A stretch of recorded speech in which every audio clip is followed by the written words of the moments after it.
que sucede,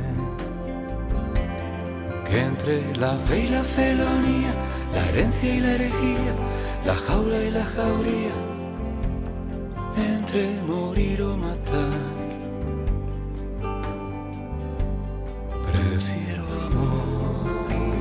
amar, prefiero amar, prefiero amar, prefiero amar, prefiero amar, prefiero amar, prefiero amar.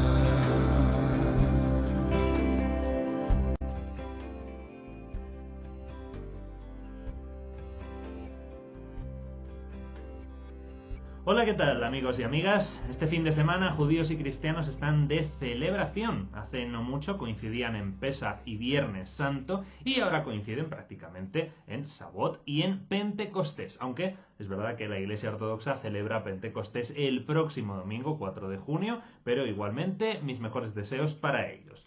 Ayer se celebraba precisamente la ascensión en la Iglesia Ortodoxa, el tema del que ya hice vídeo la semana pasada, y ayer empezó también Sabot, que dura hasta mañana, y el domingo, como digo, es Pentecostés para la Iglesia Latina. Así que, como digo, es un fin de semana lleno de festividad y de alegría religiosa.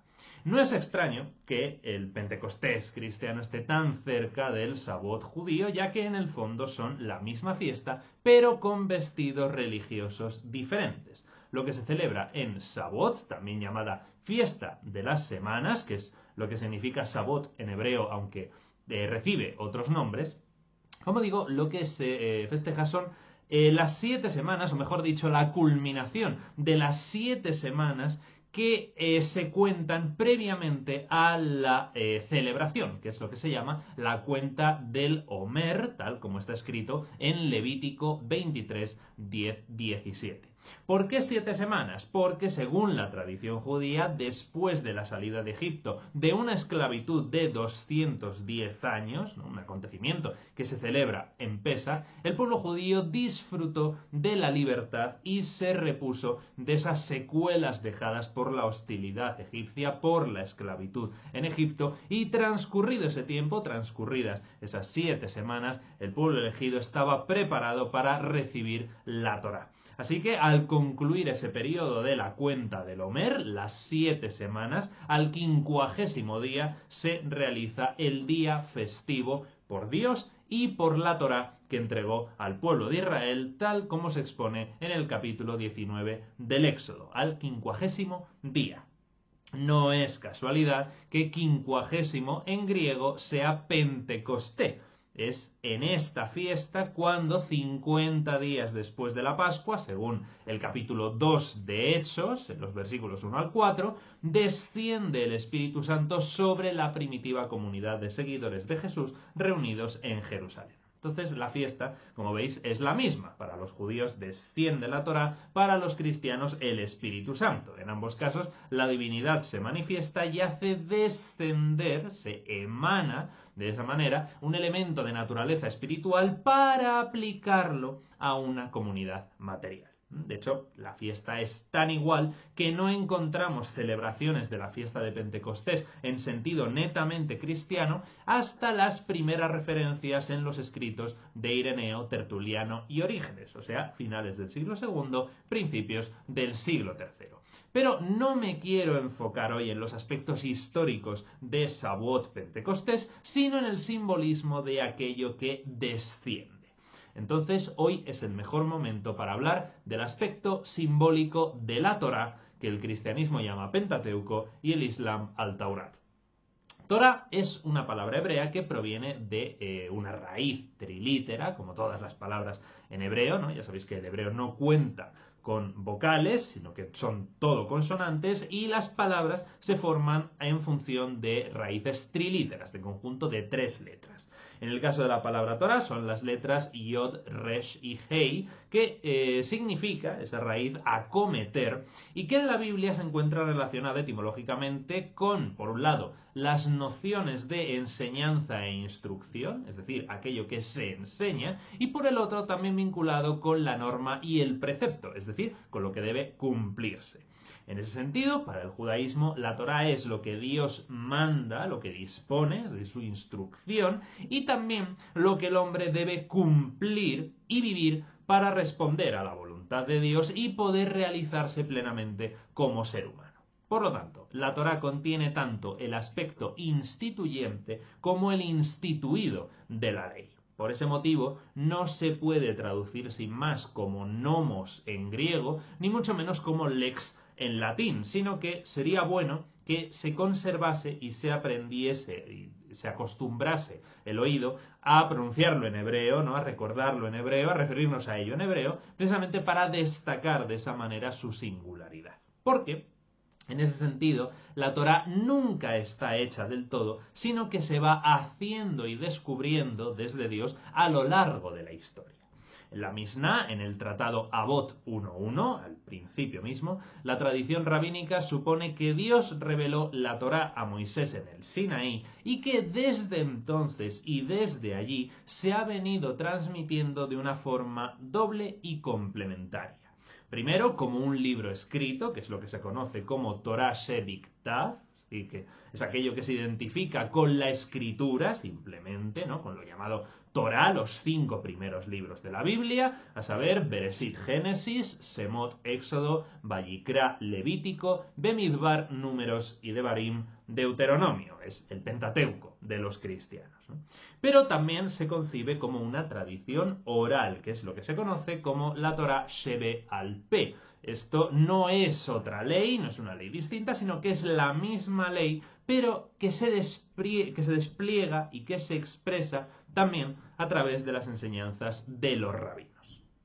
Por tanto, en ese sentido, se puede hablar de una Torá eterna que básicamente se identifica con el mismo Dios, ya que de él proviene toda enseñanza y toda norma de vida para Israel. Pero en otro sentido se puede y se debe hablar de una Torá que camina entre los hombres en la historia desde que descendió a Moisés en el Sinaí y que se va expresando de una forma escrita y por lo tanto ya inmutable, pero también de una forma oral y por lo tanto en constante cambio, siempre progresiva. La forma escrita de la Torá tiene un aspecto fijo, incuestionable, que es lo que está escrito, pero también tiene un aspecto mudable, que son las interpretaciones, ya que lo que está escrito no está cerrado en sí mismo, sino que se va expresando en toda su riqueza y en todas sus posibilidades a medida que los fieles lo leen y lo recitan, lo acogen y lo meditan, lo reflexionan y lo interpretan. Los que sabéis algo de judaísmo podréis decir, ya, pero incluso esa Torá oral ha quedado escrita en la Misná. Y es verdad, pero también esa Misná se ha ido comentando e interpretando en la Gemara, conformando el Talmud que también está escrito, pero que a su vez sigue alimentando la enseñanza oral en las sinagogas y yeshivás del mundo a lo largo de los siglos hasta hoy. Es por eso que podemos hablar de la movilidad de la Torá que se ajusta al ritmo de los seres humanos y camina con ellos.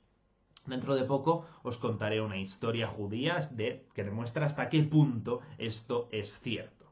Además, un aspecto interesante también es que la Torá, recordemos que fue entregada en el desierto, en tierra de nadie, en medio de 2 grandes civilizaciones. Aunque en realidad ya sabemos que la península del Sinaí, que es donde tradicionalmente se ha ubicado la revelación mosaica, pertenecía a Egipto, pero estamos hablando a nivel simbólico. Entonces, la teofanía que se produce en ese desierto expresa e indica que no hay necesariamente una relación de la ley con un espacio territorial concreto, sino que su universalidad aparece consagrada desde la misma revelación. No es la idea de que el pueblo de Israel no está ligado a una tierra, sino que se encuentra presente su divinidad en esa ley allá donde esté. Esto es un pensamiento, como sabemos, completamente típico del exilio en Babilonia, ¿no? Entonces ahí está siempre ese conflicto entre el anhelo por la tierra prometida y la posibilidad del desarrollo del pueblo judío fuera de la tierra prometida, ¿no? El pueblo de Israel siempre como un pueblo en diáspora. Pero además No solo eso, cuando Moisés descendió del Sinaí con las tablas y vio la idolatría del pueblo, sabemos que la rompió, tal como nos dice el relato del Éxodo, y tuvo que subir de nuevo a por otras. La pregunta es, ¿ponía lo mismo en las segundas tablas que en las primeras? La mayoría de los rabinos dicen que sí, pero hay otros que dicen que no, que esas segundas tablas habrían contenido una Torá más fácil de cumplir. Y por eso, cuando se fabricó el Arca de la Alianza, en su interior se guardaron las dos, las segundas tablas y las primeras rotas. Entonces, estos rabinos dicen que el objetivo final del hombre es cumplir la Torá que está en las segundas tablas con el objetivo de merecer y alcanzar la dignidad de la Torá contenida en las primeras. Entonces, el cumplir los 613 preceptos no es suficiente porque siempre quedará algo más, ¿no? Dicho de otra manera, el camino de sabiduría, el sendero interior, nunca está concluido. Siempre queda algo por hacer que permitirá al ser humano alcanzar la condición de Adam Kadmon u hombre perfeccionado. Precisamente por eso, la Torá, más que ley, es sabiduría. Y uno de los primeros testimonios que entienden la Torá como sabiduría es el libro de Ben Sirach, el Sirácida, al que la tradición latina ha llamado eclesiástico, en los capítulos 19 al 21 y en el capítulo 24 entre los versículos 1 y 11. Este libro fue escrito en hebreo en torno al año 180 antes de nuestra era, o sea, un poquito antes de la revuelta de los macabeos, y fue adaptado y traducido al griego en torno al año 130 por un nieto del autor. En esa obra, la Torá se identifica con la sabiduría de Dios que la hace palabra entre los hombres. No es, por lo tanto, un conocimiento abstracto, sino la expresión plena de la presencia creadora de Dios que capacita a los hombres para comportarse de una manera plenamente humana. Un pueblo siempre necesita principios de identificación e Israel los ha encontrado. Tiene un libro sagrado que marca la ley de su vida y ese libro y esa ley son presencia y señal de Dios sobre la tierra. En eso consiste precisamente la sabiduría, en palabra de gozo y plenitud de la existencia. Y eso lo entienden tanto judíos en Sabot como cristianos en Pentecostés.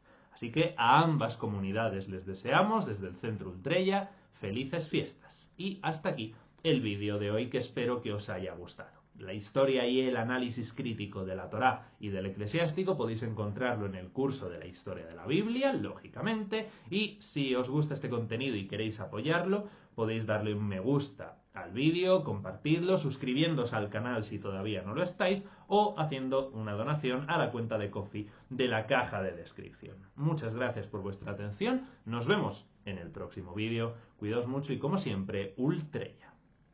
O, quizá mejor en este caso, Shalom.